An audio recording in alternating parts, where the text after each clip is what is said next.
Alright, it's another day of the Homeric Rhapsody thing. The thing I'm trying to do here, I say it every time now, but the thing I'm trying to do here is to uphold the ancient tradition of oral storytelling, which is to say that I'm not necessarily trying to recite the Iliad word for word the Iliad as we know it at least. I'm also not necessarily trying to create an entirely new story, but practicing that art of oral storytelling, which was done 3,000 years ago when you would recite a story that's been passed down to you as the Iliad has been passed down to me through many translations that I've read, and you would then assemble it on the spot with whatever pieces you can come up with in whatever way you can come up with them, and you would stitch them together with whatever, mortar type storytelling material you could come up with to do so. So yeah, this time I wanted to jump back to book 1, and I don't have a plan, I haven't prepped anything. I never prep anything for these. It's all just coming off the top of my head, and I also don't look at anything while I'm doing them, as you could tell with the blindfold. But I had one idea, which was that I wanted to explore the fact that Achilles, I thought it was interesting that Achilles says that he would protect CALCHAS if CALCHAS speaks out, and I thought it'd be interesting to somehow inject that as the motivation for Achilles being mad at Agamemnon, and that's all I have. I don't even know how I'm going to do it, or if I'll be able to do it in rhythm. So let's give it a shot.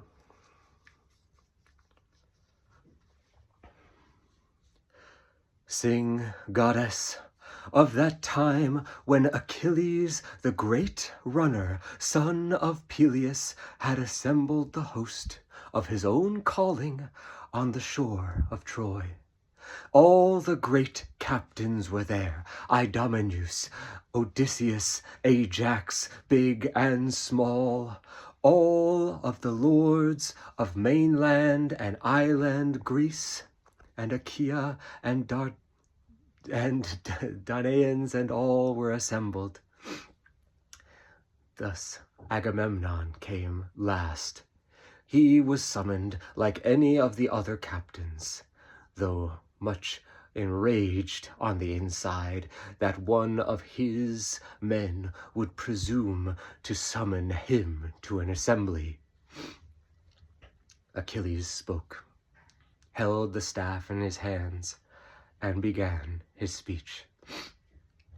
O great heroes and kings and princes of Achaea, I come to gather you all so that we may find some solution, some respite from this terrible plague that has struck us.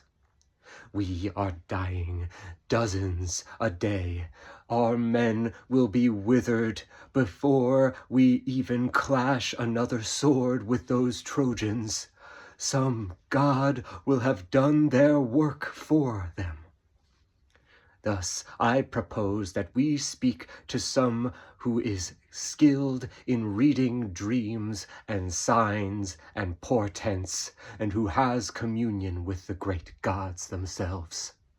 Calchas I propose to speak to, who may have some thought, some idea of what is ravaging our camp, killing these hundreds and thousands so far over the 10 or 9 days that it has been. Calchas sat in his corner, and he did not speak. He did not want to anger any of the captains there, least of all the one whom he had words against. Already had he made one extreme prophecy that allowed the Achaeans to move forward, but won him no love with that greatest of lords. Calchas spoke out. O great Achilles, ask me not to do this thing. If I know what god is angry with us, and why, that be very much an important thing to know, but I cannot do so. I cannot incur the wrath of one so great, who the gods have spoken out against. It is not in me. Yea, if some such of the Achaeans were to protect me from such a retaliation, maybe then I would do so. For a great king may hold his tongue while in assembly, but he does not forget, and his anger boils inside him, and does not let out until he has some other occasion to let the men know who is greatest. Thus I cannot speak out. Achilles heard what he was saying, and thought he knew who he might be speaking against. He spoke to him. O Calchas, I understand that there be wrath among any of us who might have proven to have done wrong, but I think that we all would agree. We all want an ending to this terrible strife, to this terrible plague that has been infesting our camp. Even now we can see the mice scurrying around, carrying this black death among us. No matter who it be, if it be me, if it be Odysseus, even if it be the greatest of us, Agamemnon, I shall speak out and I shall protect you. I will not allow anyone to throw hands against you or to retaliate in any way. I think all the other captains would do so as well. I think that with all of us combined, we shall have a defense for you. Thus Calchas spoke his rede. Yea, if you, the greatest of the Achaeans, were to protect me and bring me under your aegis, then I shall do so. I shall tell you that it is the far striker Apollo that has thrown his wrath and all his weight of godly chariots and light and plague and mice against us. We have no defense. He has shot his arrows into our camp, and we drop like the flies that flit around our corpses, feeding on the dead. And why is he angry? It is for Chryses, the priest who came, and Chryseis, who has been withheld from him. That man should never have been spurned. I do not like to say it, but Agamemnon has done wrong in this. So speaketh Apollo. These words come not from me, but from the great God himself. Before Achilles could speak once again, Agamemnon interjected. How can you say such a thing, Calchas? You have never spoken a good word for me.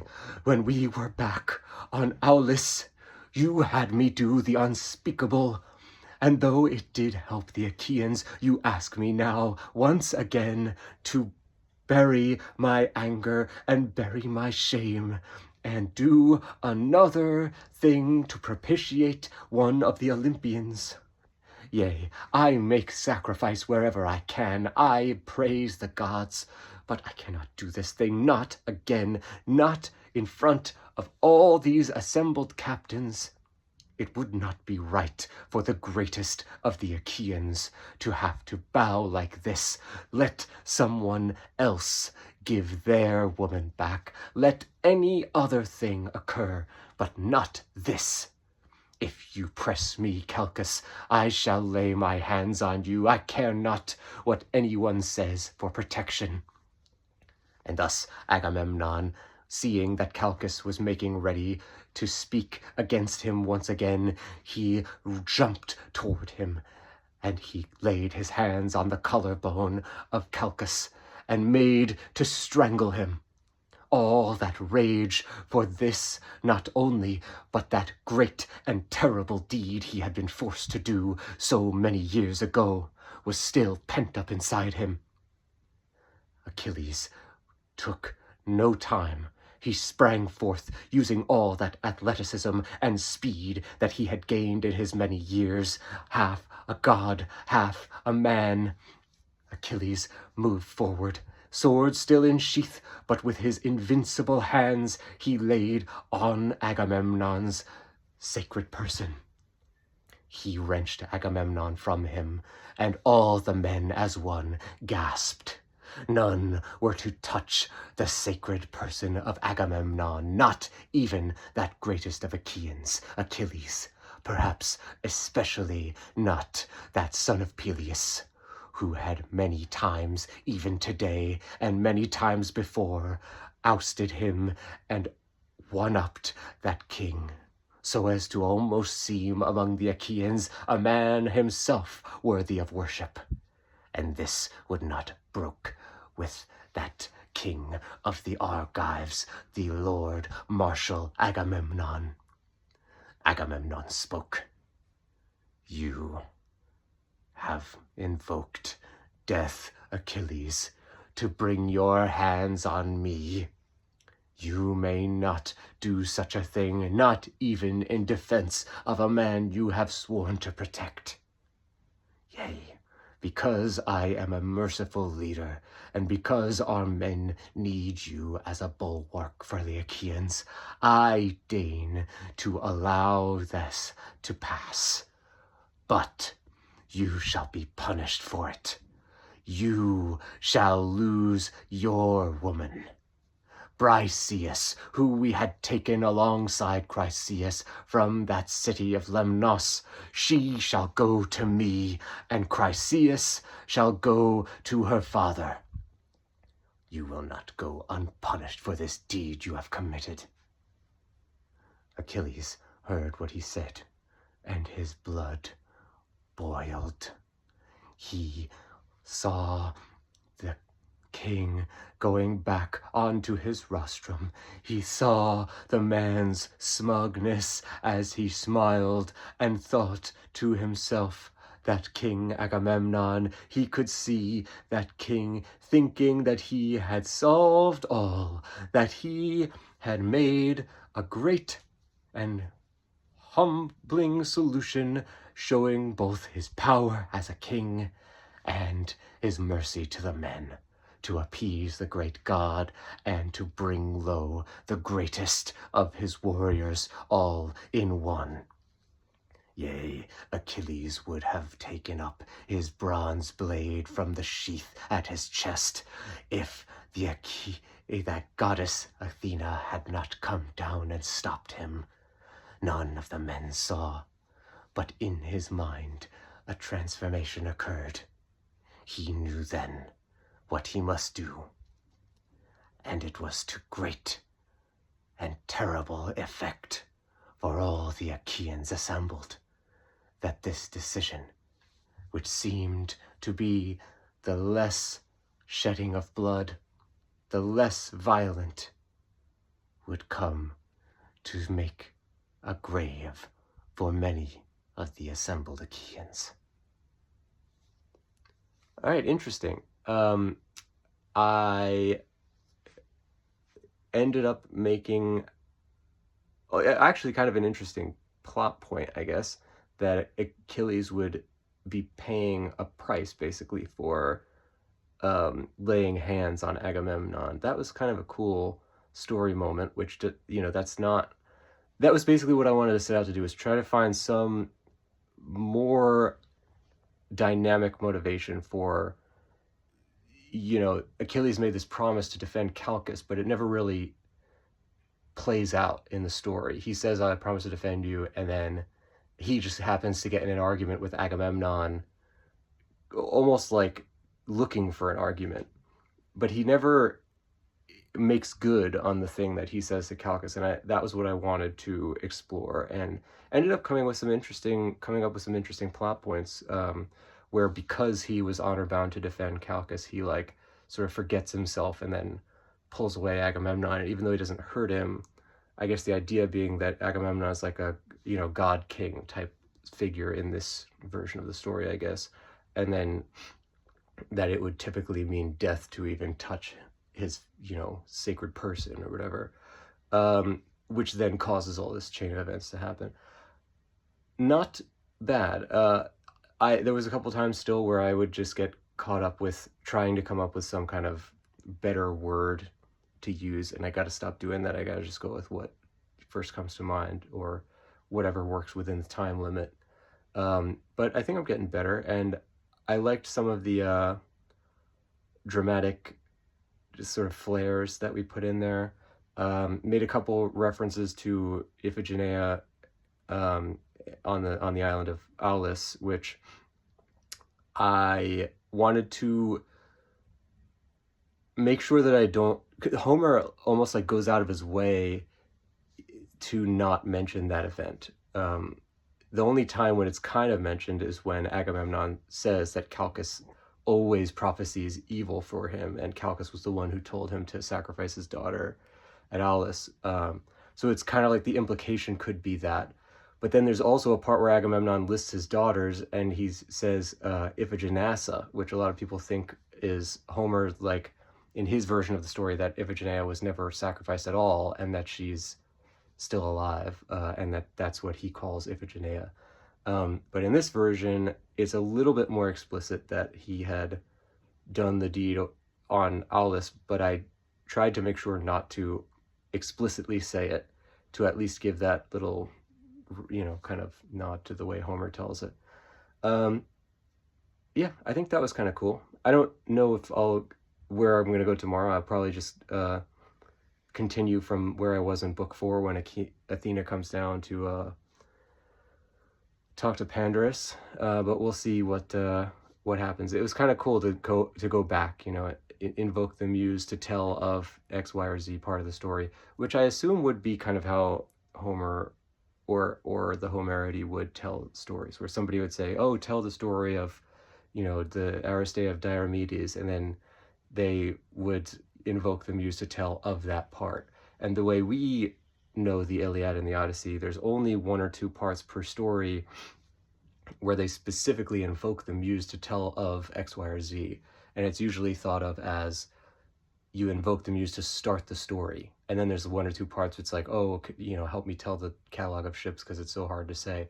But I think they would probably have done it every time they sat, you know, got up in front of the audience to, oh, tell me, you know, muse, tell me the time when Achilles got in an argument with Agamemnon. Tell me the time when, you know, the 7 warriors went against Thebes or something. Like, any story they were going to tell, they would probably have invoked the muse before it. So I don't necessarily invoke the muse every single time I do one of these videos, but I think it is interesting to think about there being an invocation at the beginning, and also at the end of each one. I always sort of put a little like wrapper at the end of it to make it almost like a cliffhanger.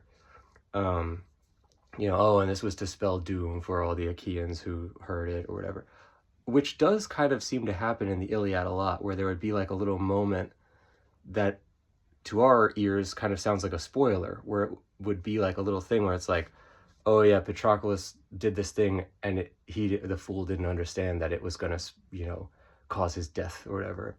And that may have been like a part where Homer's like, all right, that's the end of this part. I'm going home today, and that's the end of the story for today. Whereas in the one we know, where they arbitrarily added book numbers in classical Greece, they, you know, just added books, and it's just in the middle of one of the books, book 16 or whatever, or probably book 11, I guess, when he first hears about it. But yeah, so it's like, it's not, it's funny because when I do these, I do feel like I'm gaining some kind of like insight into the way that Homer would have told a story, but obviously I'm not, number 1, not any good at it yet, and number 2, not even close to truly being in that headspace yet. So it's just interesting to feel like you gained a little bit every day, which I do think I'm doing. So let's keep going with it.